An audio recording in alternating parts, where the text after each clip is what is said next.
آپ کے فرمانے کا مقصد کیا تھا؟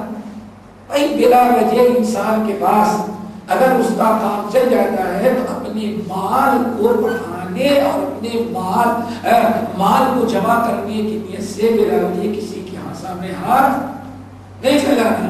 لا تسأل الناس شیئا، خبردار تم کبھی کسی چیز کے کسی کے سامنے ہاتھ نہیں پھیلانا، کسی کو کچھ مانگنا نہیں.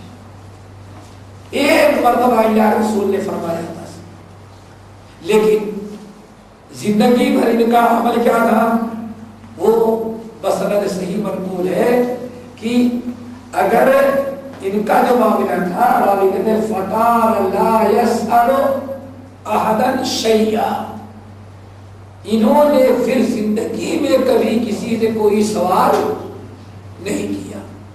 یہاں تک کہ کمال یہ ہے، کہتے ہیں کہ ہم لوگوں نے ان کو دیکھا فَرُبَّمَا سَقَطَ الصَّوْتَ وَهُوَ عَلَى بَعِيرِهِ، یہ اونٹ پر بیٹھے رہتے بڑھاپے کی حالت میں. اور آپ سمجھتے ہیں کہ ایک مرتبہ بوڑھا آدمی کیا جوان اونٹ پر بیٹھ جائے تو دوبارہ نیچے اترنا اس کے لیے کتنا مشکل، وہی بوڑھا آدمی.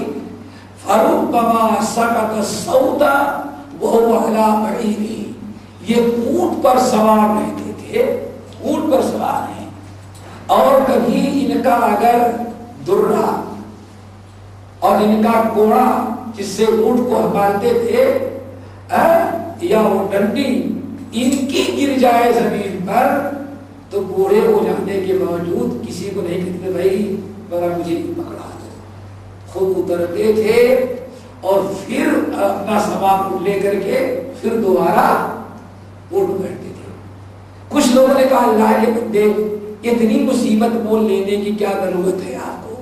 صحابی رسول ہیں، ہر انسان آپ کی خدمت کرنا باعث عزت اور فخر سمجھتا ہے. کسی کو کہہ دیتے لیکن آپ کسی کو کہنے کے بجائے اتنی زحمت برداشت کرتے ہیں. کہنے لگے نہیں، بات اصل ہے میں نے نبی علیہ السلام کو اللہ رسول نے ہم کو حکم دیا کہ خبردار تم کسی سے سوال نہیں کرنا. بہرحال یہی صوبان مولا رسول اللہ علیہ وسلم کہتے ہیں نبی علیہ السلام کو ہم نے فرماتے ہوئے سنا کہ توبہ توبہ، یہ آپ نے دعا دی، فرمایا توبہ لمن ملک لسانہ ووسع بیتہ وبکا علی خطیئتہ. آپ نے فرمایا توبہ، خوشگوار ہو، یہ بڑی پیاری دعا ہے. اور بڑے خوش نصیب وہ لوگ تھے جن کو نبی علیہ السلام کی دعا مل جائے. اور نبی علیہ السلام جس کو دعا یا دعا کرتے وہ کبھی رد نہیں کی جاتی. اسی لیے صحابہ کرام تو کوشش کرتے تھے کہ نبی علیہ السلام دعا دے دی. اور سنا ہوگا صحابی کا واقعہ کہ ایک دن نبی علیہ السلام کسی کے ہاں ملنے کے لیے گئے، واقعہ یاد آیا ہوگا، ملنے کے لیے گئے اور جو اجازت لینے کا طریقہ تھا آپ دروازے پہ کھڑے ہوئے کہتے ہیں السلام علیکم. صحابی رسول نے سن لیا، بیوی بیٹھی ہوئی تھی تو اور آگے بھی آ گئے دروازہ کھولنے کے لیے. پہچان کیا کہ اللہ رسول نے سلام کیا، لیکن کہتے ہیں بڑے آہستہ سے وعلیکم السلام، بس اتنے آہستہ سے کہ اللہ رسول سن نہ سکے. پھر اور بلند آواز سے آپ نے فرمایا السلام علیکم. پھر انہوں نے آہستہ سے کہا وعلیکم السلام، صرف اس لیے کہ اللہ کے رسول سن نہ سکیں اور بالکل دروازے کے قریب پہنچ گئے. پھر تیسری مرتبہ، چونکہ 3 مرتبہ سلام اجازت تھا، 3 مرتبہ اجازت دے دی اسلام نے، تیسری مرتبہ بولنا السلام علیکم. انہوں نے بالکل چپکے سے کہا وعلیکم السلام. اللہ رسول جس کے ساتھ گئے تھے فرمایا کہ شاید گھر میں نہیں، واپس چلو. جب واپس آنے لگے تو دروازہ انہوں نے کھول دیا. وہ کھڑے تھے پر آ رہے، اللہ رسول نے دیکھا کہ دروازہ کھلا ہوا. اللہ رسول علیہ السلام کہا، آپ نے فرمایا میں نے 3 مرتبہ سلام کیا، سلام کا جواب نہیں ملا، واپس جا رہا تھا. کہنے کہ اللہ رسول 3 مرتبہ آپ کے سلام کو میں نے سنا. پہلی مرتبہ سلام کیا میں نے سن لیا، لیکن زور سے جواب بھی دیا، زور سے جواب نہیں دیا، آپ کو سننے نہیں دیا، سوچا آج آپ کی دعا ملے، جتنا زیادہ مل جائے وہ بہتر ہے۔ اس لیے صحابہ کرام تو دعا کے لیے بے چین رہا کرتے تھے۔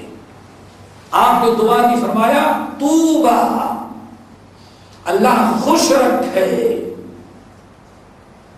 دنیا بھی اس کی صحیح ہو، آخرت بھی اس کی درست ہو۔ کس کی؟ جس نے اپنے اندر تین چیزیں پیدا کر لیا۔ اللہ تعالیٰ ہم سب کو تینوں چیزیں نصیب فرما دے۔ اور آسان ہے، خریدنا نہیں ہے، بس عمل کرنا ہے۔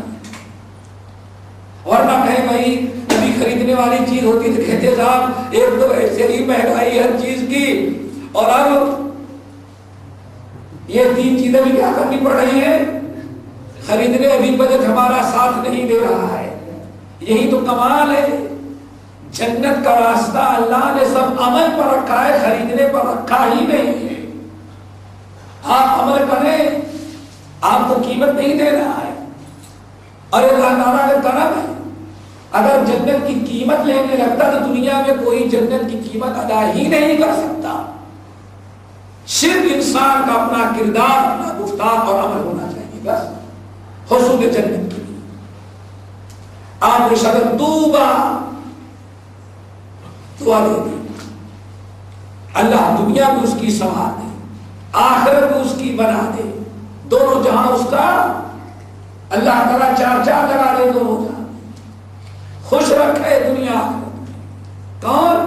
نمبر 1 پہلی چیز مملک لسانہ، جو انسان اپنے زبان پر قابو پا لے۔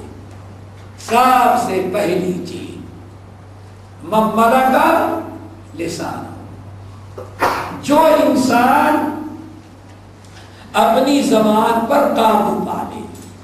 دعا دے دیں، زبان پر قابو پا لینا یعنی زبان آپ استعمال کرنے میں اپنی زبان کو گالی گلوچ، غیبت، چغلخوری، غیبت، شکوہ شکایت، ناشکری کے بجائے ہمیشہ اپنی زبان سے بات کریں تو سچی کریں اور یا خاموش رہیں۔ اور کس قدر صحابہ کرام میں اس کا اہتمام تھا۔ حضرت عبداللہ بن مسعود رضی اللہ تعالیٰ عنہ حج کرنے کے لیے جب آئے، خانہ کعبہ کا طواف کیا، صفا مروہ کی سعی جب کرنے کے لیے گئے تو اس وقت کی دعا پڑھتے ہیں اور ساتھ میں کہتے ہیں یا لسان یا لسان قل خیرا تغنم او تسکت تسلم قبل ان تنطق۔ بار بار یہ چیز بیان کر رہے ہیں، یا لسان، اے زبان، قل خیرا تغنم، اچھی بات کرو، بہت کچھ اجر و ثواب حاصل کر لو گے۔ تغنم غنیمت ہے۔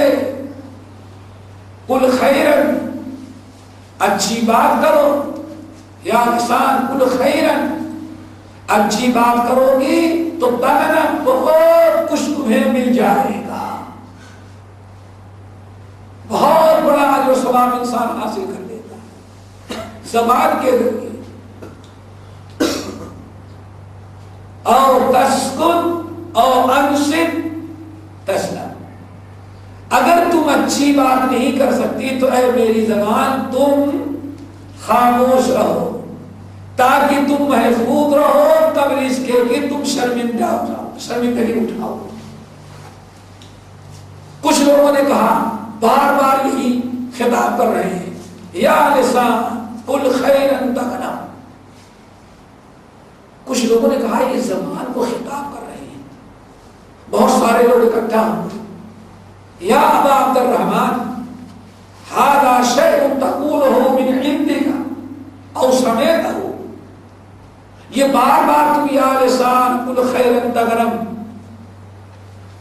اور تسکت تسلم قبل ان تندم، اس قسم کی باتیں جو آپ کر رہے ہیں، یہ آپ اپنی مرضی سے کہہ رہے ہیں یا کہ اللہ